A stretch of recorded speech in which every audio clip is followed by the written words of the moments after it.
Hello everyone, welcome to Teach Mantra. Teach Mantra में आप सभी का स्वागत है। जैसे कि हम लोग पढ़ रहे थे प्राकृतिक संपदा, ठीक है। उसमें हम लोगों ने आधा चैप्टर खत्म कर चुके हैं। जैसे कि हम लोगों ने पढ़ा जल प्रदूषण, वायु प्रदूषण, वायु क्या है, बादल कैसे बनते हैं, इन सब चीज़ों के बारे में पढ़ रहे थे। और आज हम लोग पढ़ेंगे क्या कहते हैं, जल। जल एक अद्भुत द्रव है, ठीक है। आज हम लोग जल के बारे में पढ़ेंगे, जो कि हमारा टॉपिक होगा आपका जल। जल क्या है? एक अद्भुत द्रव है, ठीक है। तो हम लोग आज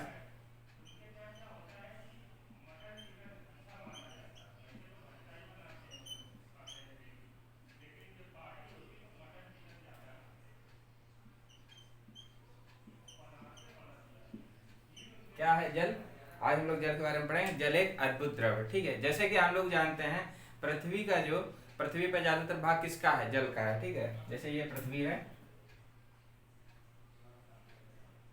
ठीक है। इस पे 75% यानी कि हम मान सकते हैं क्या है, जल है,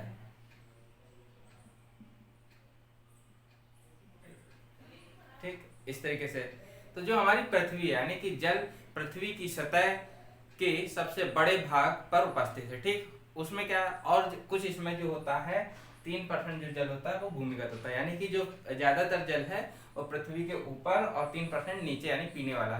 जल की कुछ मात्रा जलवाष्प के रूप में वायुमंडल भी पाई जाती है। जो वायुमंडल यानी कि ये हमारा जो वायुमंडल होता है यहाँ पर, ठीक है, इसमें भी कुछ जलवाष्प पाई जाती है, ठीक। पृथ्वी की सतह पर पाए जाने वाला जल अधिकांश जल समुद्र तथा महासागरों, और यह जल खारा होता है। जो ज्यादातर जल है वो कैसा है? खारा है, जल खारा, ठीक है। जो जल है वो खारा है, और 75% जो जल है वो समुद्र का है और महासागर, यानी कि जो समुद्र और महासागरों के रूप में दोनों में है, ठीक। और ये जल कैसा होता है? खारा होता है, पीने लायक बिल्कुल नहीं होता, इसमें नमक की क्वांटिटी ज्यादा होती है, ठीक। शुद्ध जल बर्फ के रूप में दोनों ध्रुवों पर है। जैसे कि एक जो नॉर्थ पोल है, ठीक है, और एक जो साउथ पोल है। तो इन दोनों ध्रुवों पर क्या है, बर्फ ज्यादा है, ठीक है। क्या ज्यादा है? बर्फ ज्यादा है। तो यहाँ पर क्या होगा, शुद्ध जल बर्फ के रूप में दोनों ध्रुवों पर जमा हुई है, यानी कि है वहां पर। और बर्फ के ढके हुए, बर्फ जो है, यानी कि यहाँ पर क्या है, बर्फ ज्यादा है, तो दोनों पोल क्या है, ढके हुए बर्फ से। भूमिगत जल और नदियों, जैसे कि बुक में दिया हुआ है, भूमिगत जल और नदियों, झीलों और तालाबों की जल भी शुद्ध होता है। फिर भी इस जल की उपलब्धता विभिन्न स्थानों पर, विभिन्न विभिन्न जगहों पर, यानी कि भिन्न भिन्न होती है। गर्मी में अधिकतर स्थानों पर जल की कमी पाई जाती है। ग्रामीण इलाकों में जहाँ जल आपूर्ति को व्यवस्था, मतलब कि जहाँ पर जल की अवस्था होती है, यानी कि व्यवस्था नहीं होती, जहाँ कम होता है वहाँ व्यवस्था की जाती है। वहाँ लोग अधिकतर समय दूर से जल लाने में ही गुजार दिया करते हैं। यानी कि जैसे कि हम लोग देखते हैं राजस्थान में क्या होता है कि जल की कमी है वहां पर, ठीक है। तो वहां के लोग क्या, जहाँ पे जल होता है वहां से अपने घर से दूर जा जा करके जल लाते हैं। जैसे कि बुंदेलखंड में भी देखते हैं हम लोग कि वहां पर भी जल की कमी होती है। ज्यादातर पहाड़ी इलाकों में जल की कमी ही पाई जाती है, ठीक है। उसके बाद एक क्वेश्चन बनता है, क्या क्वेश्चन है, जैसे कि इसमें दिया हुआ है, हमारे शरीर की जो कोशिकाएं होती हैं, जो हमारे शरीर की कोशिकाएं होती हैं वो कैसी होती हैं? तो हमारे शरीर की जो कोशिकाएं प्रक्रिया होती है वो ज्यादातर जल में ही होती है, ठीक, जल से ही होती है। शरीर का एक भाग दूसरे भाग के पदार्थों को संवहन, मतलब कि घुली हुई अवस्था में होता है। लेकिन जीवित प्राणी जीवित रहने के लिए अपने शरीर के जल की मात्रा को संतुलित बनाए रखते हैं, तथा स्थलीय जीवों और जीवित रहने के लिए शुद्ध जल का आवश्यकता होती है। जैसे कि हमारी बॉडी में क्या होता है, जैसे ये हमारी बॉडी है, ठीक है,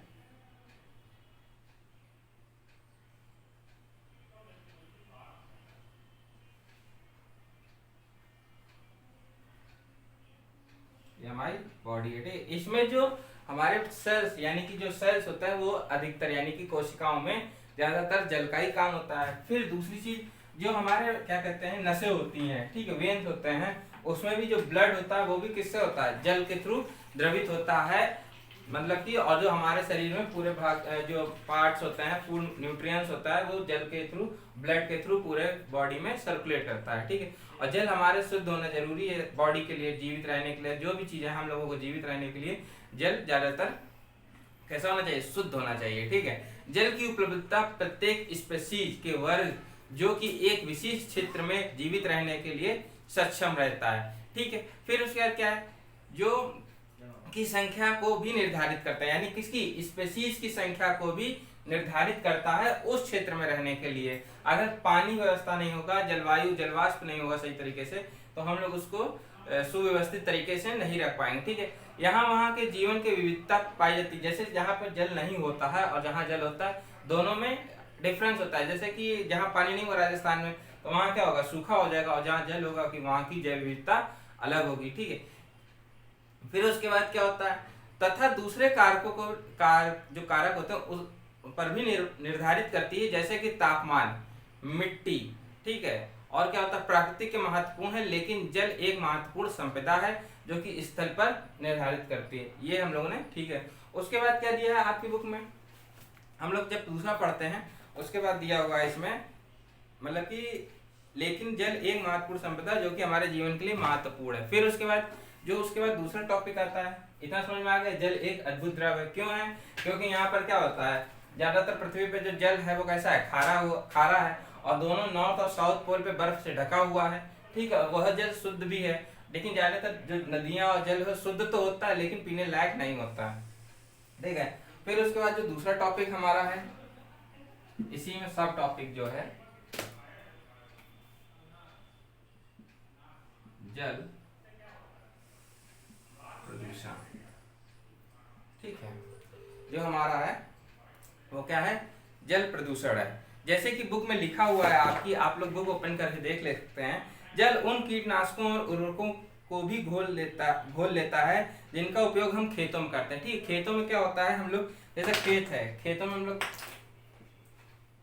जैसे ये खेत है एक, ठीक है, इसमें क्या होता है, हम लोग ये खेत बना हुआ है, इसमें दवाई डाल देते हैं। ठीक है, वो भी नाइट्रोजन जल को, जो जल होता है उसके थ्रू क्या होता है, घोल लेता है, जो हम लोग दवाई वगैरह केमिकल डालते हैं। ठीक है, फिर तथा इन पदार्थों को कुछ प्रतिशत जल भाग से चला जाता है, और हमारे शहर या नगर के नाले का जल, उद्योग का कचरा भी नदियों तथा झीलों में संग्रहित हो जाता है। ठीक, जैसे आपको मालूम है, कुछ जैसे हम लोग कचरा वगैरह होता है वो जल नदियों में जाके गिरता रहता है। फिर क्या होता है, जब बांध से जल छोड़ा जाता है, यानी कि जो जल हम लोग नाले वगैरह है, नदियों वाला है, वो एक जगह इकट्ठा होता है। और जैसे कि आप देखे होंगे, इधर कभी गए होंगे बुंदेलखंड की तरफ, या फिर आप जहाँ पर पानी की ज्यादा दिक्कत होती है, वहाँ पे क्या होता है, बांध बना दिए जाते हैं। और वो बांध क्या होता है, जो पानी जो बांधों में जाता है वो कौन सा होता है, ये गंदा भी होता है, बरसात का पानी भी एकत्रित होता है, नदियों का पानी भी उसमें ही होता है। ठीक है, जैसे कि बुक में लिखा हुआ, जब बांध से जल छोड़ा जाता है तब नदियों के जल के तापमान पर भी प्रभाव पड़ता है। गहरे जलाशय के अंदर का जल सूर्य के द्वारा गर्म ऊपर की सतह का जल के संतुलन में शीतल होगा। मतलब कि जो जल है, यह जैसे नदी है, ठीक है, नदी के जो सूर्य है उसका जो जल किरणें हैं वो जल पे पड़ती है। ठीक है, तो जो ऊपरी सतह होगी वो तो गर्म होगा, लेकिन अंदर का सतह क्या होगा, ठंडा होगा। ठीक, ये सभी जलाशयों में पाए जाने वाले जीवों के प्रकार को विभिन्न प्रकार से प्रभावित कर सकते हैं। ये कुछ जीवों की वृद्धि तथा प्रोत्साहित करते हैं। ठीक, उसके बाद दिया है, तो कुछ को हानि पहुंच सकते हैं। ये इस प्रणाली में उपस्थित विभिन्न जीवों को संतुलन बिगाड़ सकते हैं। ठीक, जैसे कि क्या होता है, कभी कभी जैसे ये सूर्य है, और सूर्य से जो किरण है, जो मतलब कि जो नदी का जो ऊपरी सतह है वो तो गर्म होता है, लेकिन निचला सतह ठंडा होता है। जो यहाँ पर जीव होते हैं ऊपरी सतह पर, वो उनको प्रभावित करते हैं, यानी कि जो गर्म सतह है ऊपर उसको प्रभावित करेगा। फिर उसके बाद इसमें दिया हुआ है कि जल प्रदूषण शब्द का प्रयोग कैसे करते हैं। ठीक है, जैसे कि जलाशयों में अनैच्छिक पदार्थों का मिलना, ये पदार्थ कीटनाशक तथा उर्वरक हो सकते हैं। ठीक, ये हो सकते हैं जो कि खेतों में उपयोग होते हैं। वे कागज उद्योग के प्रयुक्त होने वाले विषैले पदार्थ जैसे पारा, लवण हो सकता है। ये बीमारी फैलाने वाले जीव जैसे हैजा फैलाने वाले बैक्टीरिया भी हो सकते हैं। जैसे कि आपने देखा होगा कभी कभी गाँवों में क्या होता है, हैजा रोग हो जाता है। तो जो हम लोग तालाब से और नदियों से जल लाते हैं, ठीक है, ये तालाब है, नदी है, इनसे जो जल लाते हैं उसमें क्या होता है, बैक्टीरिया वगैरह होते हैं, जो हम लोग अशुद्ध जल पी लेते हैं कभी कभी, तो उससे क्या होता है, हम लोगों को हैजा हो जाता है। ठीक है, हैजा जैसी बीमारी होगी जो हम लोग अशुद्ध जल पिएंगे। ठीक है, उसके बाद क्या होता है, उसके बाद दिया है यहाँ पर, जलाशय से अन्य पोषक की कमी भी हो सकती है। ठीक है, तो जलाशय में होते हैं, कभी बैक्टीरिया वगैरह हो जाता है या केमिकल वगैरह मिल जाता है, उसमें क्या होगा, न्यूट्रिएंट्स की कमी हो जाएगी, मिनरल्स की कमी हो जाएगी। फिर क्या होता है, तापमान में परिवर्तन, जलीय जीव जिस जलाशय में रहते हैं वहां के विशिष्ट तापमान के अनुकूल होते हैं। ठीक है, जैसे कि क्या होता है, आपने देखा होगा, जैसे यहाँ ये तालाब है, ठीक है, और इसके अगल बगल पेड़ हैं, ठीक है, तो यहाँ के अनुकूल होगा, इसका तालाब का जो तापमान होगा वो अनुकूल होगा समान परिस्थितियों में। और फिर यहाँ से अगर पेड़ नहीं है तो कैसा होगा, संतुलन बिगड़ जाएगा। ठीक है, इसी तरीके से क्या होता है, इसमें दिया हुआ आपकी बुक में, उस तापमान में अचानक परिवर्तन उनके लिए खतरनाक होगा, प्रजनन की प्रक्रिया को प्रभावित डालेगा। विभिन्न प्रकार के जंतु अंडे लार्वा तापमान से परिवर्तित प्रति संवेदनशील होते रहते हैं। ठीक है, अगर जल प्रदूषण होता है तो हम लोगों को भी खतरा होता है, जानवरों को भी खतरा होता है, इन्वायरमेंट में भी दिक्कत होती है।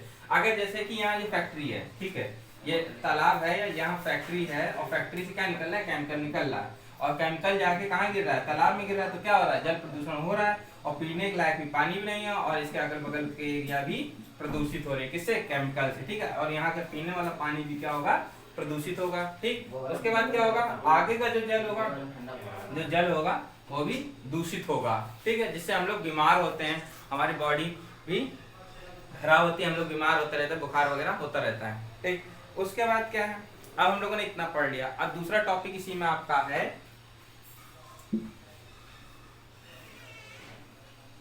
जो दूसरा टॉपिक है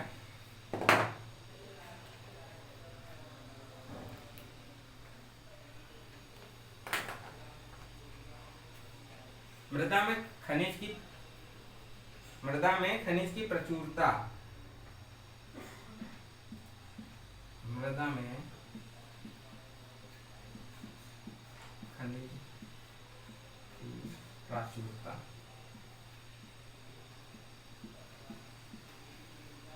ठीक, जो आपका दूसरा सब टॉपिक है।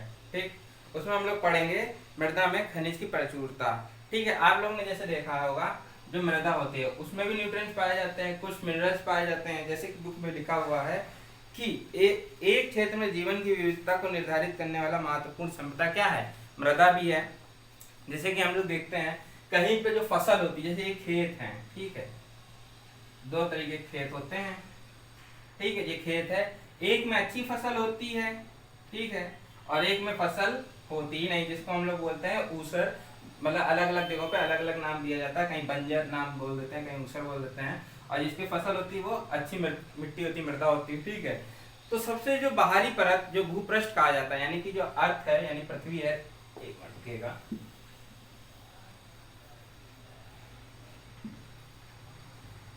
ठीक है, जैसे ये पृथ्वी है, जो ऊपरी ये भाग है, इसको क्या बोलेंगे,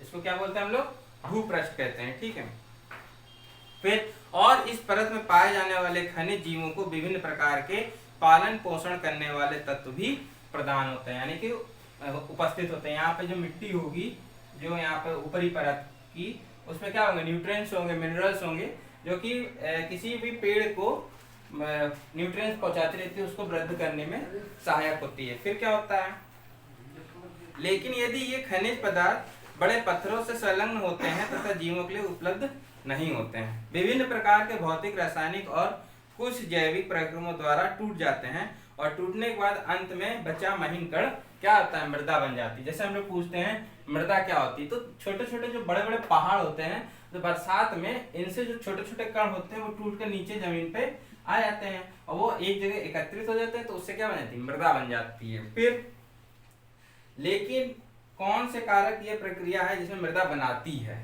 ठीक है, पहले उसमें आप जैसे कि हम लोग देखे होंगे सूर्य रहती है, एक मिनट, जिसमें पहला क्या है, सूर्य। अब सूर्य का इसमें क्या काम है, क्या रोल होता है, सूर्य दिन के समय पत्थर को गर्म कर देता है। ठीक है, आप लोगों ने देखा होगा पहाड़ी इलाकों में या छत पे हम लोगों के टाइल्स वगैरह लगे होते हैं, तो छत पे जाते हैं, कैसा होता है, जो कण होते हैं वो गर्म हो जाते हैं और वे प्रसारित हो जाते हैं, रात के समय पर वह ठंडे हो जाते हैं। तो जब ठंडे गर्म का चलेगा तो वो पत्थर क्या होगा, चिटक जाएगा आप बीच से। ठीक है, जो प्रत्येक भाग असमान रूप से प्रसारित और संकुचित होता है और बार बार होने में पत्थर में क्या हो जाता है, दरार हो जाती है, जैसे मैंने आपको बताया। फिर उसके बाद जल, अब इसमें जल का क्या रोल है, ठीक है, जल का क्या काम होता है कि मिट्टी में काम आता है। जल मृदा के निर्माण में 2 प्रकार से सहायक होता है। पहला, अब मैंने आपको बताया पत्थर जो होता है संकुचित होता है और प्रसारित होता है, उसके होने से, जैसे ये पत्थर है, ये पत्थर है, ठीक है, इसमें क्या हो रहा है, धूप मतलब कि सूर्य की रोशनी पड़ रही है और ये कभी प्रसारित होता है और कभी संकुचित होता है, तो इसमें क्या पड़ गई, दरार, ठीक है। जब दरार पड़ गई तो इसमें क्या होगा, पानी, जब बरसात होगी और जब बरसात होगी तो इसमें क्या होगा, जल जाएगा, ठीक है। फिर जैसे कि लिखा हुआ है बुक में, पहला जो सूर्य के ताप से बनने के दरारों पर जल जा सकता है, यदि ये जल बाद में जम जाता है तो दरार और भी अधिक चौड़ा होगा, यानी कि जल जब जाएगा और जमेगा तो ये जल दरार क्या होगी, और भी चौड़ी हो जाएगी। फिर दूसरा, बहता हुआ जल जो कठोर पदार्थों को तोड़ फोड़ करके नीचे लाता है, जैसे कि मैंने आपको बताया, जैसे कि ये पहाड़ है, ठीक है, अब इन पहाड़ों पर क्या हो रही है, वर्षा हो रही है, ठीक है, ये वर्षा हो रही है और वर्षा होते होते क्या होगा, ये जो पानी है वो नदियों के थ्रू नीचे आएगा, तो जो इस पे जो पानी जो बहेगा, इसके जो छोटे छोटे कण हैं वो किस पे आएंगे, इस पे आएंगे और बह के ये पानी से जमीन, यानी कि जब जल सूख जाएगी तो वहां पे क्या हो जाएगी, मृदा बन जाएगी। फिर उसके बाद जो दूसरा होता है वायु, इसका तीसरा रोल क्या है, वायु, ठीक है। वायु का क्या रोल होगा, जिस प्रकार से जल अपना काम करता है ठीक उसी तरीके से वायु, जब आंधी हवा चलती है तो एक जगह की मिट्टी दूसरी जगह तक पहुंच जाती है, ठीक है, टकराने के कारण उसी प्रकार तेज हवाएं और पत्थरों को तोड़ देती हैं और वायु जल की तरह बालू को भी एक स्थान से दूसरे स्थान पर ले जाती है। ये आपकी बुक में लिखा हुआ वही चीज मैं भी बता रहा हूँ। फिर जीव भी मृदा में बनने की प्रक्रिया को प्रभावित करते हैं, जैसे लाइकेन, जिसके बारे में हमने पहले पढ़ चुके हैं। कभी कभी क्या होता है, एक जगह से दूसरी जगह मिट्टी लाते हैं, वो भी क्या कहता है, परिवर्तन के लिए होता है, जैसे लाइकेन है, एक जगह से दूसरी जगह उग जाते हैं, पेड़ों पर उगते हैं, उसको भुरर बालू जैसा भुरभुरी टाइप का बना देते हैं, ठीक है। तो इस तरीके से मिट्टी क्या मतलब कि जो मृदा में खनिज की प्रचुरता होती है उसके बारे में होता है। फिर क्या होता है, जैसे कि हम लोगों ने देखा, जो मतलब कि ये 3-4 चीजें हैं जो प्रभावित करती हैं मृदा को। फिर उसके बाद क्या होता है, जैसे कोई मृदा है, मृदा एक क्या है, मिश्रण है किसी चीज का, ठीक है, जो छोटे छोटे टुकड़ों में मिले होते हैं, जिसमें सड़े तथा गले जीव पदार्थ भी होते हैं, टुकड़े मिले होते हैं, तो उन्हें जिसे हम क्या कहते हैं, ह्यूमस कहते हैं। तो जैसे कि बुक में दिया हुआ है कि ह्यूमस क्या है, क्वेश्चन बन जाता है कि ह्यूमस किसे कहते हैं, ह्यूमस है क्या, तो हम लोग कह सकते हैं मृदा एक मिश्रण होता है जिसमें छोटे छोटे टुकड़े पेड़ पौधे जीव आदि चीजों के बने होते हैं, ठीक, मिले होते हैं, उन टुकड़ों मिल जाते हैं जिसे हम लोग क्या कहते हैं, ह्यूमस कहते हैं। इसमें क्या होता है, इसमें कुछ सूक्ष्म जीव भी मिले होते हैं। मृदा के गुणांकों उसमें स्थित ह्यूमस की मात्रा और पाई जाने वाले सूक्ष्म जीवों के आधार पर किया जाता है। जैसे कि मिट्टी है, ये इसमें बहुत सारे कभी कम होंगे, ये मिट्टी है, ठीक है, इसमें जो सूक्ष्म जीव होंगे वो कैसे होंगे, या तो ज्यादा होंगे या तो कम होंगे, तो ह्यूमस की मात्रा इस पे ही निर्धारित करेगी कि वहां की मिट्टी तथा उसमें सूक्ष्म जीव के कारक कैसे हैं, ठीक है।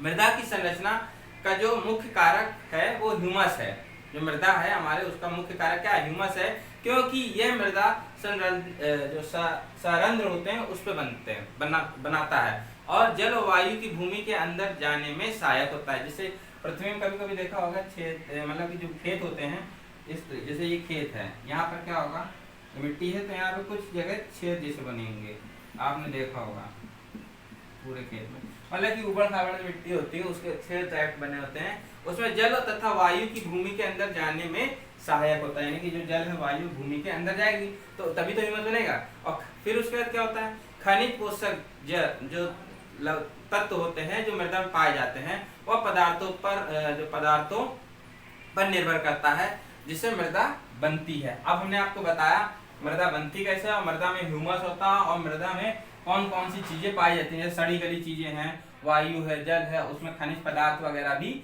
होते हैं जिससे हम लोग मृदा बनती है, ठीक है। मृदा की जो ऊपरी परत होती है, अब ये मृदा है, ठीक है, इसकी क्या है, जो ऊपरी परत है, जैसे कि हम लोग बुक में लिखा हुआ है, मृदा की ऊपरी परत में जिसमें मृदा के कणों के अतिरिक्त ह्यूमस और सजीव स्थित होते हैं, जिसे क्या कहते हैं, ऊपरी मृदा कहा जाता है। ठीक है, क्या कहा जाता है, ऊपरी मृदा है। इसको हम लोग क्या कहेंगे, ऊपरी मृदा। ठीक है, इसको क्या कह सकते हैं हम लोग, ऊपरी मृदा कहा जा सकता है। ठीक, फिर उसके बाद क्या होता है, जो उस क्षेत्र की जैविक विविधता को निर्धारित करता है और एक महत्वपूर्ण कारक है। ठीक, जैसे कि आप बुक में मैंने लिखा, बुक में आपको बता चुके हैं, जैसे कि ये एक जैविक महत्वपूर्ण कारक भी होता है। ठीक है, फिर उसके बाद दिया है, आधुनिक खेती में कीटनाशक तथा उर्वरकों की बड़ी मात्रा में प्रयोग हो रहा है। लंबे समय तक इन पदार्थों का उपयोग करने से मृदा कैसे हो जाती है, सूक्ष्म जीव मृत हो जाते हैं। यानी कि हम लोग जो खनिज पदार्थ होते हैं, यानी कि फसल को बचाने के लिए जो हम लोग केमिकल्स या दवाई का यूज करते हैं कि यहाँ पर ह्यूमस ना हो, या जो कीटनाशक हैं उन पर पानी डाल जो दवाई डालते हैं, तो इससे क्या होता है, हमारी भूमि बंजर भी होने की कगार पर पहुंच जाती है।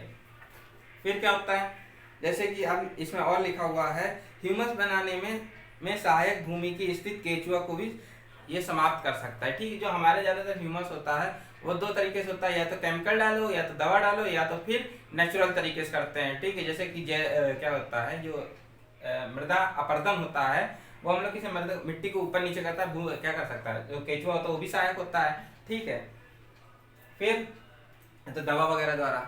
फिर उसके बाद दिया है आपकी बुक में कि अगर संपूर्ण खेती नहीं की जाए तो उपजाऊ मृदा जल्द बंजर भूमि में परिवर्तित हो जाती है। ठीक है, और उपयोगी घटकों का मृदा से हटना और दूसरे हानिकारक पदार्थों का मृदा में मिलना जो कि मृदा की उर्वरता को प्रभावित करता है। ठीक, तथा उसमें जैविक विविधता को नष्ट कर देते हैं, इसे क्या कहेंगे, भूमि प्रदूषण भी हम लोग कह सकते हैं। ठीक है, भूमि प्रदूषण भी कहते हैं। फिर उसके बाद मृदा जिसे हम आज एक स्थान पर देखते हैं वह लंबे समय अंतराल बाद पश्चात निर्मित हुई है। ठीक है, इसको पढ़ने के लिए कोई जरूरत नहीं है। मृदा के जो महीन कण प्रभावित वायु या जल के साथ स्थानांतरित हो सकते हैं और मृदा के समस्त कणों के स्थानांतरित हो जाने पर यह कठोर पत्थर बाहर आ जाता है। ठीक, फिर उसके बाद हम लोग क्या देखते हैं, मृदा अपरदन। ठीक है, मृदा अपरदन क्या है, पौधे की जड़ मृदा अपरदन को रोकने के लिए महत्वपूर्ण भूमिका निभाती है। फिर बड़े स्तर पर जंगलों को काटना और केवल काटना ही नहीं, जैव विविधता को नष्ट कर रहा है। जैसे कि जंगल है, ये जंगल है पृथ्वी पर, आधे हिस्से में क्या है, जंगल है, ये जंगल है, और यहाँ पर जंगल में बड़े बड़े पेड़ उगे हैं, फिर इसको क्या काट रहे हैं, तो ये बंजर जो भूमि है उसको हम लोग क्या बना रहे हैं, बंजर बना रहे हैं, और यहाँ की जैव विविधता को हम लोग नष्ट कर रहे हैं। ठीक है, बल्कि मृदा अपरदन के लिए भी उत्तरदायित्व है। जब यहाँ के जो यहाँ पर जो पेड़ पौधे लगे हैं, अगर हम इसको काट देंगे तो इसकी यहाँ की मृदा क्या होगी, खराब हो जाएगी, और ये अपरदन में सहायक हो जाएगी। यानी कभी यहाँ पे बरसात होगी तो यहाँ की मिट्टी क्या होगी, हट जाएगी। ठीक है, और अगर पेड़ पौधे लगे होंगे तो उसकी जड़ों की वजह से ये मृदा एक दूसरे से बंधी रहती है, यानी कि एकत्रित रहती है। और वनस्पति के लिए ये सहायक ऊपरी मृदा जो होती है अपरदन की प्रक्रिया को तीव्र हटा सकती है। यानी कि अगर जल वगैरह गिरा, पानी वगैरह गिरेगा, बरसात होगी, तो ये मिट्टी क्या होगी, वहां से अपनी जगह से हट जाएगी। और मृदा के अपरदन के इस क्रिया को रोकना बहुत ही कठिन है, और सतह में पाई जाने वाली वनस्पति तथा जल को परतों के अंदर जाने के लिए महत्वपूर्ण भूमिका निभाती है। यानी कि जो जब यहाँ पर वृक्ष कट जाएंगे, पेड़ पौधे कट जाएंगे, तो मृदा अपरदन होगा, और जब जो पानी मिट्टी के अंदर जाएगा तो मिट्टी क्या होगी, ये अपनी जगह से हट जाएगी और जब बह के दूसरी जगह चली जाएगी। ठीक, तो ये चीज आपका था कि जल और मृदा में अंतर, यानी जल और मृदा में क्या क्या चीजें होती हैं। जल एक महत्वपूर्ण द्रव भी है। अब उसके बाद हम लोग पढ़ेंगे जो हमारा दूसरा टॉपिक होगा, जैसे कि दूसरा टॉपिक हमारा होगा जैविक रासायनिक चक्रण। ठीक है, अब हम लोग इसको पढ़ेंगे।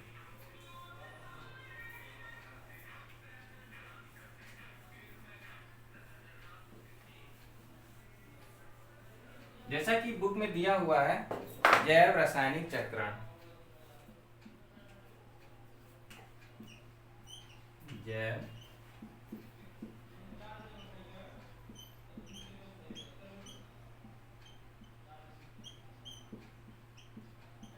ठीक है, ये क्या है हमारा दूसरा जो टॉपिक है वो है जैव रासायनिक चक्रण। ठीक, जैसा कि बुक में दिया हुआ है, जीव मंडल के जैविक और अजैविक जो घटक होते हैं, घटकों के बीच में जो जो सामंजस्य होता है जीव मंडल में गतिशील और स्थिर बनाता है। ठीक है, क्या होता है, जीव मंडल को स्थिर और गतिशील बनाता है और विभिन्न घटकों के बीच पदार्थ और ऊर्जा का स्थानांतरण होता है। जैसे कि बुक में दिया हुआ है 3-4 तरीके के जो चक्रण हमें दिए हुए हैं। पहला जो चक्रण है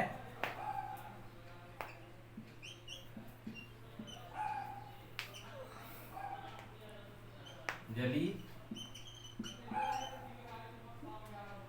चक्रण। ठीक है, पहला जो चक्रण दिया हुआ है वो जलीय चक्रण दिया हुआ है, जिसमें कि हम लोग देखेंगे क्या क्या होता है।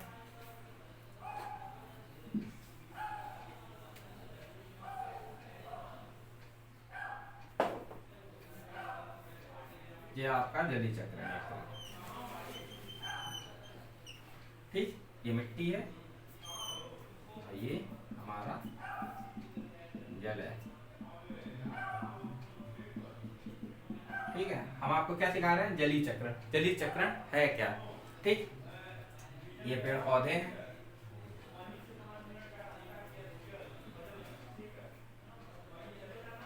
ठीक, उसके बाद क्या बना हुआ है, एक एनिमल है, आपने बुक में देख लीजिए।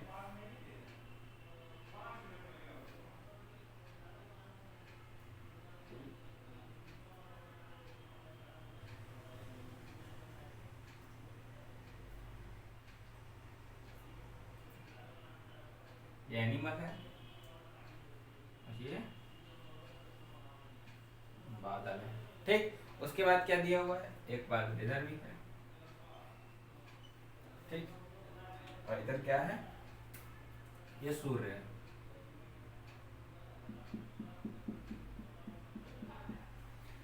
ठीक, ये क्या है, जलीय चक्र का डायग्राम है। इसमें क्या होगा, जैसे कि दिया हुआ है बुक में कि जो कहते हैं जलीय चक्रण है, जलाशयों में जल के वाष्पीकरण और फिर संघनन के बाद वर्षा कैसे होती है, क्वेश्चन है। फिर लेकिन कुछ समुद्रों और महासागरों को सूखते नहीं है, देखा होगा आपने। फिर उसके बाद तो किस प्रकार जल इन जलाशयों को वापस आता है, ये पूरी प्रक्रिया। ठीक, जैसे कि ये सूर्य है, यहाँ पर भी पानी है। ठीक है, जैसे कि डायग्राम में दिया हुआ है आपके, बना हुआ है यहाँ पर, ये श्वसन कर रहा है। कौन श्वसन कर रहा है, ये तो जानवर है। ठीक, ये क्या कर रहा है, श्वसन। श्वसन। ठीक, दूसरा क्या हो रहा है, वाष्प, यहाँ पर क्या हो रहा है, वाष्पो उत्सर्जन। ठीक, ये क्या हो रहा है, वाष्पो उत्सर्जन हो रहा है। फिर उसके बाद क्या हो रहा है, ये हमारा यहाँ पर भी भूजल है, भूजल। ठीक है, और ये क्या है, सतही। ठीक है, ये इसके नीचे यानी कि जमीन के नीचे क्या है, भूजल है, और यहाँ पर क्या है, सतही जल है। ठीक है, यहाँ पर क्या हो रहा है, वाष्पीकरण। ठीक, दूसरा क्या हो रहा है, जल तथा बर्फबारी। जल तथा बर्फबारी।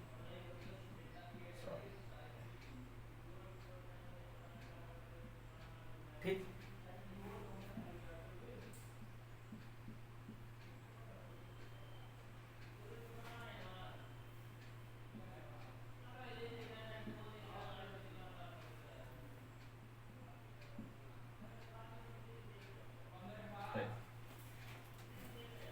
तो हम लोग इसको समझते हैं, इसको जलीय चक्र कैसे होता है। जैसे कि ये जल जो सतही जल है यानी कि समुद्र का जल है, बादल कैसे बनता है, यानी कि जो जब सूर्य की किरणें जो हमारा जल है इस पे पड़ता है।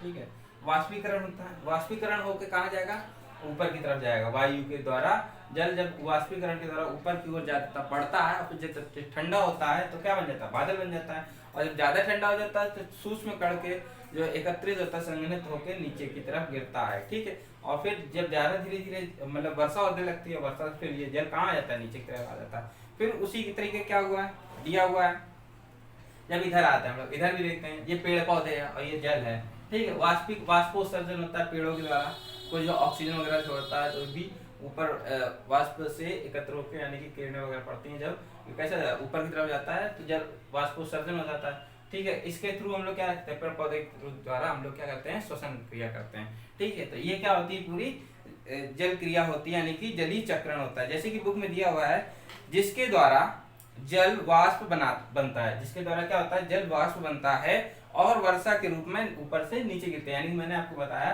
जब सूर्य की किरणें जल पे गिरती हैं और ये वाष्पीकरण करके होके कहाँ जाता है, ऊपर की ओर जब जाता है और ठंडा होता है तो क्या बन जाता है, बादल बन जाता है। और बादल के बाद ये क्या करता है, जल वर्षा करता है, यानी कि ये जल वर्षा होने लगती है और कभी कभी क्या होता है, बर्फ के ओले भी गिरने लगते हैं। ठीक है, उसके बाद दिया हुआ है, और फिर नदियों के द्वारा ये जल समुद्र पहुंच जाता है। इसी को हम लोग क्या कहते हैं, जलीय चक्र भी कहते हैं।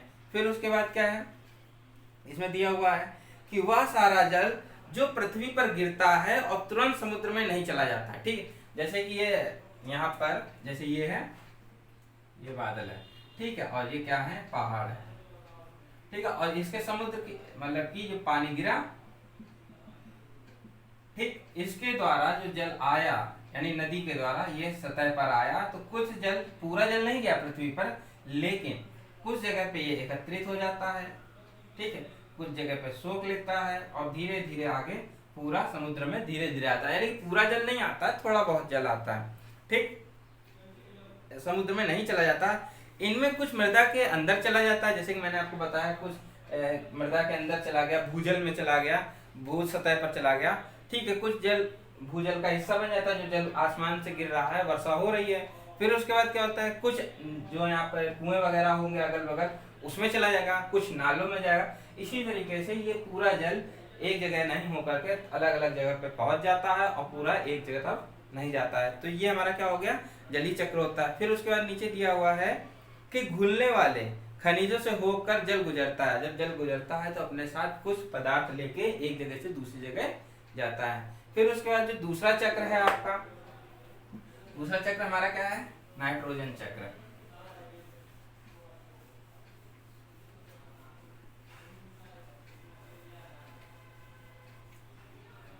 तो हम लोगों ने पहला पढ़ा, यहाँ पे लिख ले रहे हैं,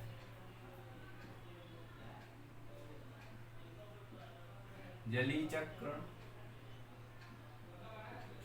या जलीय चक्र। ठीक है, चक्री से ये। फिर दूसरा पढ़ेंगे, क्या है हमारा दूसरा जो है, वो नाइट्रोजन चक्र है। नाइट्रोजन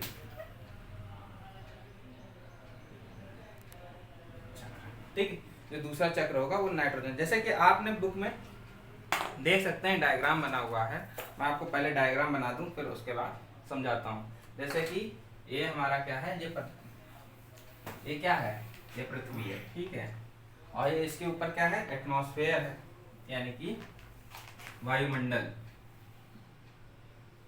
वायुमंडल। ठीक है, वायुमंडल में क्या है, सबसे ज्यादा नाइट्रोजन। वायुमंडल में सबसे ज्यादा क्या है, नाइट्रोजन है। उसके बाद दूसरी चीज आती है, क्या आती है, हरे, जो नाइट्रोजन लेते हैं, हरे पौधों के जीव द्रव्य। ठीक, फिर उसके बाद क्या आएगा, यहाँ पर ये पृथ्वी हटा दे रहे हैं, जीव द्रव्य, ये हरे पौधों के और ये जंतु के। ठीक, दूसरा अमोनिया,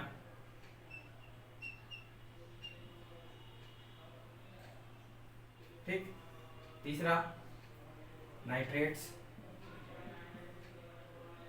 नाइट्राइट, ठीक, चौथा नाइट्रेट्स।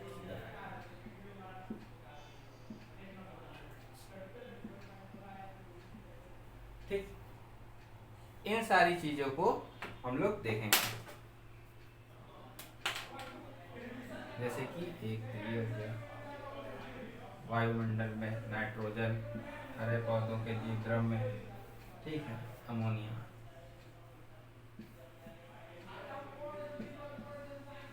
ये पूरा चक्र हम लोगों की बुक में दिया हुआ है।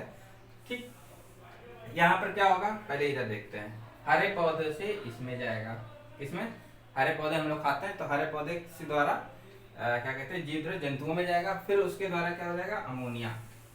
ठीक है, अमोनिया में बदल जाएगा। ठीक है, उसके बाद क्या होगा, अमोनियाकरण भी हो जाता है। यहाँ पर क्या बोलेंगे,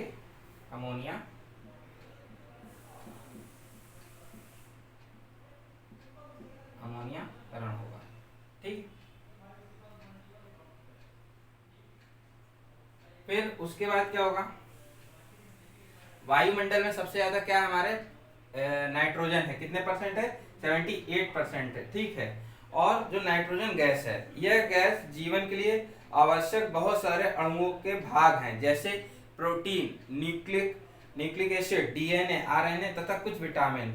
नाइट्रोजन दूसरे जैविक यौगिकों में भी पाया जाता है, जैसे कि एल्डिहाइड और यूरिया में भी। ठीक है, जैसे कि आपने देखा होगा कि जब दाल की खेती होती है और दाल की खेती में नाइट्रोजन की ज्यादा जरूरत होती है, तो वो लोग नाइट्रोजनीकरण नहीं कर पाते हैं, तो उस क्या होता है, तो फिर नाइट्रोजन डाला जाता है। जो उसकी गांठें होती हैं उनमें भी नाइट्रोजन होता है। ठीक, तो क्या होता है, नाइट्रोजनीकरण के लिए कुछ नाइट्रोजन जो डीडीटी वगैरह, जो दवा वगैरह डाली जाती है, कुछ खाद वगैरह डाला जाता है, तो उसके थ्रू होता है नाइट्रिफिकेशन, जैसे कह सकते हैं हम लोग।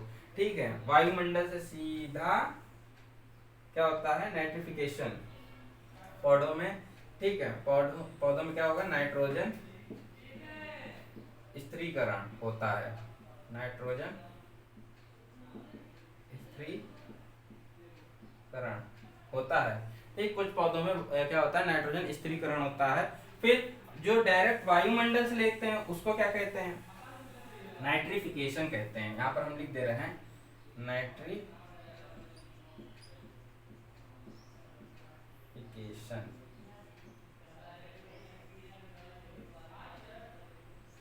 ठीक है, जो सीधे वायुमंडल से होगा वो क्या होगा, नाइट्रिफिकेशन होगा, और वायुमंडलीय और औद्योगिकी स्थिरीकरण के लिए। ठीक है, ये नाइट्रिफिकेशन किस में होगा, नाइट्रेट में चेंज होगा, फिर डीनाइट्रिफिकेशन हो जाएगा, डीनाइट्रिफिकेशन।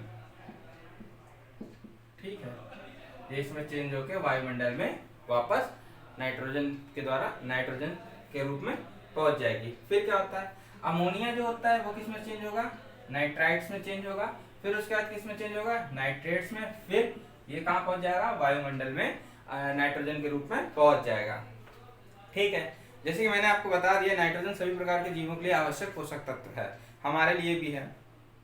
ठीक, उसके बाद दिया हुआ है बुक में, यद्यपि कुछ बैक्टीरिया को छोड़कर दूसरे जीव रूप निष्क्रिय नाइट्रोजन परमाणुओं को नाइट्रेट तथा नाइट्रेट जैसे दूसरे आवश्यक अणुओं में बदलने की सक्षम नहीं होते हैं, तो नाइट्रोजन स्थिरीकरण करने वाले बैक्टीरिया ये स्वतंत्र रूप से रहते हैं और द्विबीजपत्री पौधों के कुछ स्पीशीज के साथ पाए जाते हैं। जैसे हमने आपको बताया कि दाल वाली जो स्पीशीज होती है उसमें कुछ बैक्टीरिया जो होंगे वो नाइट्रोजन स्थिति मतलब कि नाइट्रोजन होता है उसमें, बैक्टीरिया जो नाइट्रोजन का स्थिरीकरण करते हैं, कुछ बैक्टीरिया जो होते हैं वो नाइट्रोजन का स्थिरीकरण करते हैं, जैसे कि दाल वगैरह के दालों में, पौधों में। ठीक है, द्विबीजपत्री पौधे तथा कुछ स्पीशीज के साथ पाए जाते हैं। साधारणतः ये नाइट्रोजन को स्थिर करने वाले बैक्टीरिया फलीदार पौधे, जैसे मैंने आपको बताया ना कि दाल वाले पौधों में ही पाए जाएंगे। ठीक है, फिर उसके साथ क्या होता है, बिजली चमकने के समय वायु में पैदा हुए उच्च ताप तथा दाब नाइट्रोजन और नाइट्रोजन के ऑक्साइड में बदल देता है। जो नाइट्रोजन के अणु होते हैं वो नाइट्रोजन में क्या कहते हैं, नाइट्रोजन ऑक्साइड में बदल देता है, और ये ऑक्साइड जल में घुलकर नाइट्रिक तथा नाइट्रस अम्ल बनाता है। ठीक है, नाइट्रस अम्ल बनाता है और वर्षा के साथ भूमि की सतह पर गिरता है, तब यह उपयोग विभिन्न जीव रूपों के द्वारा किया जाता है। फिर क्या होता है, ठीक, इतना आपको समझ में आया होगा। सामान्यतः पौधों में जो नाइट्रस और नाइट्रेट्स को ग्रहण करते हैं तथा उनमें अमीनो अम्ल में बदल देते हैं, जो कि प्रोटीन बनाने में सहायक होते हैं। ठीक, फिर क्या होता है, जब जंतु और पौधों की मृत्यु हो जाती है, ठीक है, और जो मिट्टी में मौजूद अन्य बैक्टीरिया विभिन्न यौगिक तथा नाइट्रोजन और नाइट्रेट्स और नाइट्राइट्स में बदल देते हैं तथा अन्य तरह बैक्टीरिया इन नाइट्रेट्स और नाइट्रेट्स को नाइट्रोजन तत्व में बदल देते हैं। इस प्रकार प्रकृति में एक नाइट्रोजन चक्र होता है जो कि वायुमंडल में अपने मूल रूप से गुजरता हुआ मृदा और जल में साधारण परमाणुओं के रूप में बदल देता है। ठीक है, अणुओं में बदल देता है। तो ये हमारा क्या था, नाइट्रोजन चक्र। इसको हम लोग बोलेंगे नाइट्रोजन। ठीक है, तो ये आपका क्या था, नाइट्रोजन चक्र था। अब क्या है, जो हम तीसरा पढ़ेंगे, जो हम लोग तीसरा पढ़ेंगे वो होगा हमारा कार्बन चक्र। यानी कि हम लोगों ने पढ़ा जलीय चक्र, नाइट्रोजन चक्र, और अब पढ़ेंगे कार्बन चक्र जो तीसरा होगा।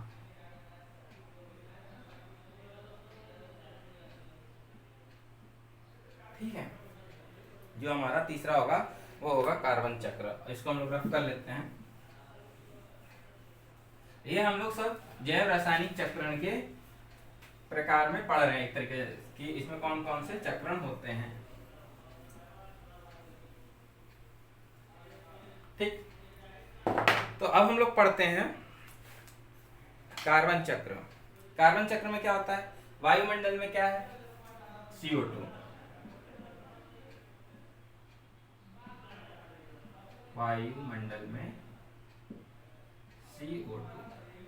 अभी वायुमंडल में क्या था, सबसे ज्यादा नाइट्रोजन था। अब किसकी बात करेंगे, CO2 की बात करेंगे। ठीक है, जैसे कि बुक में देख लीजिए डायग्राम बना हुआ है। जैसे कि कार्बनिक पदार्थ कहाँ कहाँ हो सकते हैं, कार्बनिक यौगिक, कार्बनिक यौगिक। ठीक है, यानी कि पादप, ये हो गया। दूसरा क्या होगा कार्बनिक यौगिक, जंतु, कार्बनिक यौगिक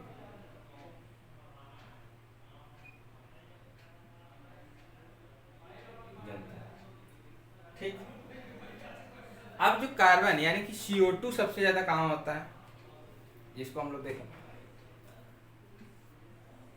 एक कार्बनिक यौगिक हमारा जंतु हो गया, और दूसरा कार्बनिक यौगिक हमारा पादप हो गया। और वायुमंडल में क्या है, CO2 तो है ही है। ठीक है, सबसे ज्यादा क्या था, नाइट्रोजन था, उसके बाद ऑक्सीजन आती है, फिर उसके बाद कार्बन आता है। CO2 कितनी मात्रा में, यानी कार्बन डाइऑक्साइड कितनी मात्रा में है। ठीक, जो पहले हम लोग देखते हैं, जो कार्बन हम लोगों ने पीछे पढ़ चुके हैं, कार्बन डाइऑक्साइड जो जलीय होता है, जल पानी में, यानी कि यहाँ यहाँ लिख दे रहा है, पानी में। पानी किस रूप में होता है, कार्बोनेट के रूप में होता है। ठीक है, कार्बोनेट। ठीक, पानी में कार्बोनेट के रूप में होता है, यानी कि तीन जगह हो गया, जंतु, पादप और पानी। ठीक है, पानी में क्या होता है, चूना पत्थर, कार्बोनेट, चूना पत्थर। जैसे कि आप लोग घर में जब दिवाली वाली होती है तो आप लोग क्या लाते हैं, चूना ऊना लाते हैं, तो उसको जब पानी में डालते हैं तो क्या होगा, बुलबुले छूटता है, तो वो क्या होता है, कार्बोनेट होता है, और वो चूना पत्थर होता है, जो कि पानी के साथ रिएक्ट करता है और कार्बन डाइऑक्साइड निकलती है। फिर पादप। ठीक, पादप, पादप में क्या होगा, इसमें क्या होता है, कोयला, कोयला बनता है, पादप से क्या बनेगा, कोयला बनेगा। फिर जब यहाँ से आएंगे, एक तो सीधे कार मतलब कि जो पेड़ पौधों से कार्बन डाइऑक्साइड छोड़ता है, दूसरा पानी में जो कार्बोनेट होता है चूना पत्थर से रिएक्शन करेगा तो बन जाएगा CO2 बनेगा। फिर कार्बनिक यौगिक जो पादप है, पादप से कोयला बना, और कोयला से फिर जब कोयले को हम लोग जलाते हैं, जो ऊर्जा प्राप्त होती है, जो कार्बन डाइऑक्साइड काला धुआं जो निकलता है, वो भी क्या होता है, कार्बन डाइऑक्साइड होता है। फिर अब जंतुओं की बात कर ले, जंतुओं में क्या है, पेट्रोलियम,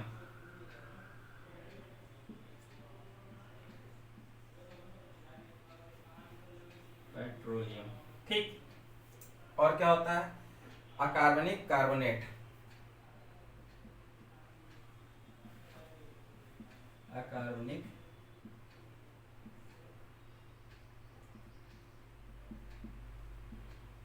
कार्बोनेट।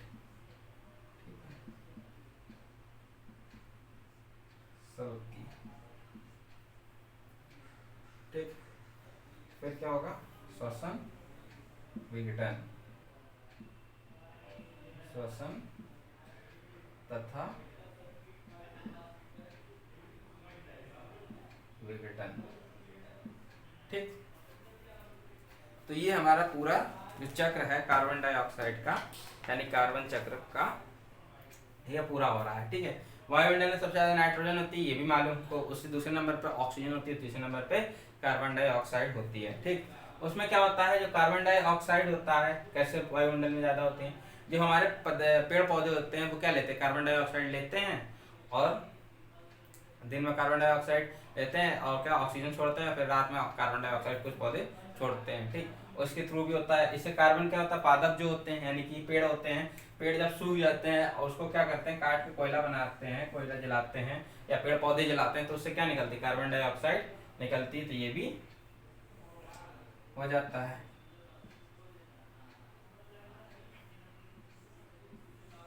ठीक, उसके बाद पानी में भी कार्बोनेट से रिएक्शन करता है, चूना पत्थर, कार्बन डाइऑक्साइड निकलती है।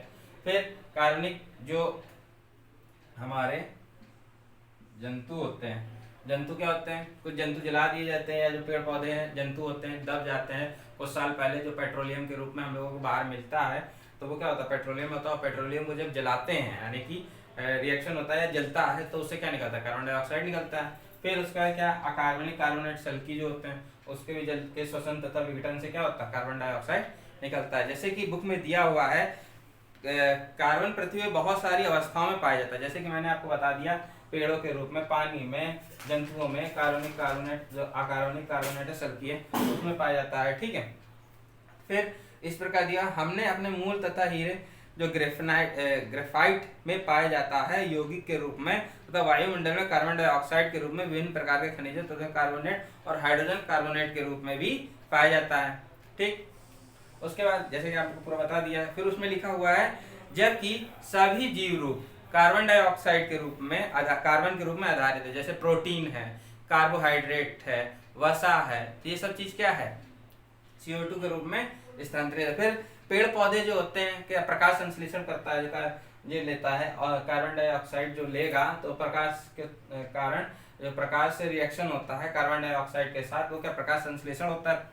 ठीक है, पेड़ पौधों में सूर्य की उपस्थिति में क्लोरोफिल कार्बन डाइऑक्साइड को ग्रहण करता है और फिर उसे रिएक्शन करता है। ठीक, उसमें क्या बनता है, प्रोटीन अपनी वो बनाता है, यानी खाद्य पदार्थ बनाता है।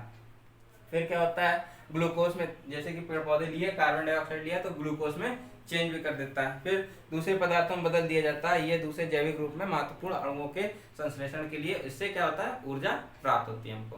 ठीक, अब उसके बाद ग्रीन हाउस इफेक्ट क्या है, दूसरा इसी में दिया है। ग्रीन हाउस क्या है, ग्रीन हाउस क्या होता है, तो ग्रीन हाउस उसे कहते हैं जहां पर कार्बन डाइऑक्साइड की मात्रा ज्यादा होती है। ठीक, उससे हम लोग ग्लोबलाइजेशन भी कहते हैं, यानी कि। फिर उसके बाद क्या होता है कि ग्रीन हाउस प्रभाव क्या होता है, कहीं कहीं पे क्या होता है, जैसे कि बर्फीले इलाके होते हैं, ठीक है, वहां पर सूर्य की किरणें नहीं पहुंच पाती हैं।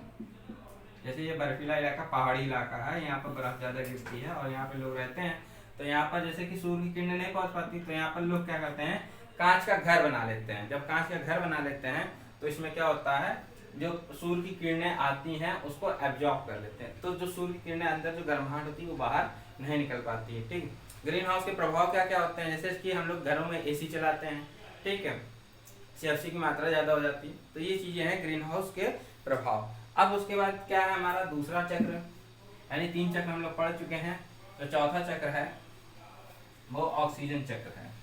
ठीक है,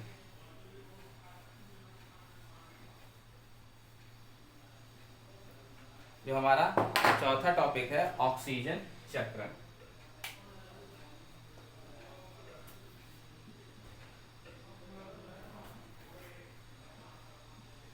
ऑक्सीजन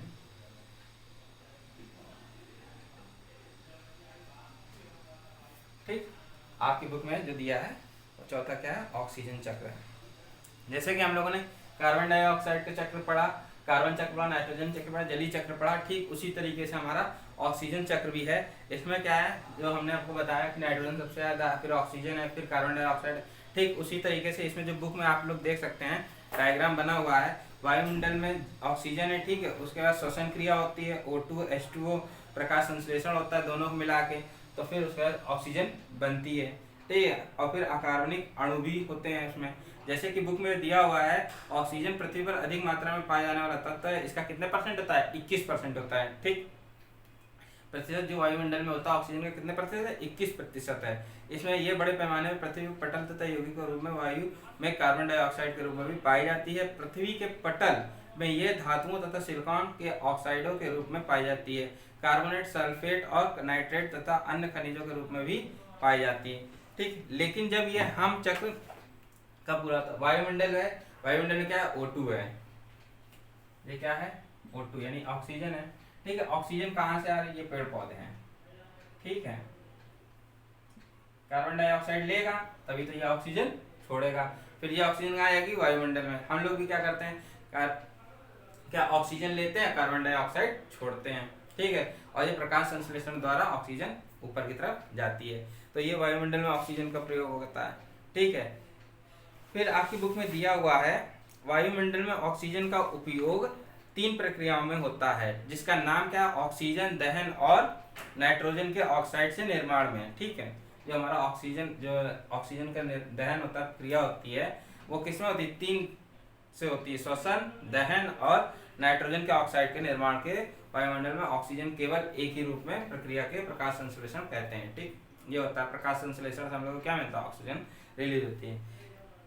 इस प्रकार की प्रकृति में जीवन ऑक्सीजन चक्र के रूपरेखा बनाती है, आपकी बुक में दिया हुआ है। फिर उसके बाद हम लोग जो हमारा आखिरी जो है टॉपिक है, जो आखिरी टॉपिक है ओजोन परत।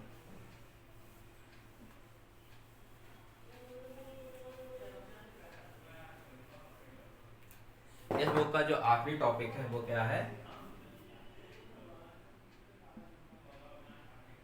ओजोन परत। ठीक, जो हमारा टॉपिक का आखिरी है, बुक का आखिरी टॉपिक है ओजोन परत। ओजोन परत क्या है, ओजोन किससे मिलकर बननी होती है, आपको मालूम होगा,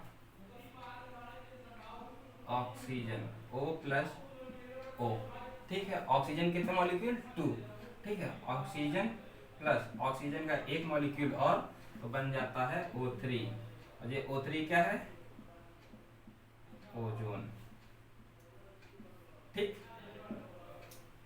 ओजोन है क्या, तत्वीय ऑक्सीजन मूल रूप से जो द्विपरमाणुविक, यानी कि मैंने आपको बताया ना ऑक्सीजन के कितने मॉलिक्यूल है, 2, और तथा एक और ऑक्सीजन का मॉलिक्यूल मिला के क्या बन जाता है, O3, यानी कि ये ओजोन का सूत्र होता है। ठीक है, अगर आपसे कोई पूछता है ओजोन किससे मिलकर बनी होती है, ऑक्सीजन के 2 अणु तथा ऑक्सीजन का एक और अणु से मिलकर क्या बनाता है, ओजोन बनाता है। ठीक, ओजोन से होने वाली हम लोगों को नुकसान क्या है, अगर ओजोन है तो फायदे क्या है, ओजोन नहीं है तो नुकसान क्या है।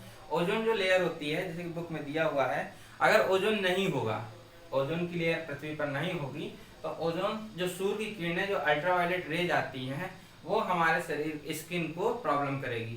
ठीक है, हम लोगों को स्किन कैंसर भी हो सकता है। ठीक, उसके बाद क्या है, और फायदे क्या है, और नुकसान क्या होता है, नुकसान ये है कि CFC जो हम लोग क्या कहते हैं AC वगैरह चलाते हैं, फ्रिज वगैरह है, तो उससे क्या होता है, CFC रिलीज होती है। जो CFC रिलीज यानी कि क्लोरोफ्लोरोकार्बन जो होता है वो रिलीज होता है, वो कहाँ जाएगा, पृथ्वी के ऊपर यानी कि वायुमंडल की तरफ जाएगा, तो किसको नुकसान पहुंचाएगा, जो ओजोन लेयर है उसको नुकसान पहुंचाता है और इफेक्ट करता है। ठीक है, और उसको पतला करेगा और अवक्षय करेगा यानी घटित करेगा। फिर उसके बाद क्या होता है, जो ओजोन लेयर यानी कि ओजोन में आपको मालूम होगा, ओजोन में एक छिद्र भी पाया गया है, जो अटलांटिक आर्कटिक के ऊपर ओजोन परत पे एक छिद्र पाया गया है। ओजोन परत और उसके अधिक क्षीण होने के कारण पृथ्वी के जीवन पर पड़ने वाले प्रभावों के विषय में कल्पना करना भी कठिन है, तथा बहुत से लोगों के विचार में ओजोन के परत क्षीण होने की प्रक्रिया को रोकने का प्रयास आवश्यक है। तो इस तरीके से जो ओजोन परत है आपको मालूम है कहाँ पाई गई, आर्कटिक के ऊपर ओजोन की परत के छिद्र एक पाया गया। ठीक है, फिर इसको कम करना जरूरी है, अगर ये कम नहीं होगा तो हम लोगों को ही इफेक्ट होगा कि क्या क्या नुकसान हो सकते हैं। ठीक है, तो ये सारी चीजें थी। इस तरीके से ये आपका चैप्टर जो प्राकृतिक संपदा है उसको हम लोगों को बचाना चाहिए और बहुत जरूरी भी है। आज के समय में जल वायु दोनों चीजें हम लोगों के लिए जरूरी है। अगर जल नहीं होगा तो भी हम लोग जीवित नहीं रह पाएंगे, और वायु होगी तो भी जीवित नहीं रह पाएंगे। प्रदूषण होने से सबसे ज्यादा रोकना है।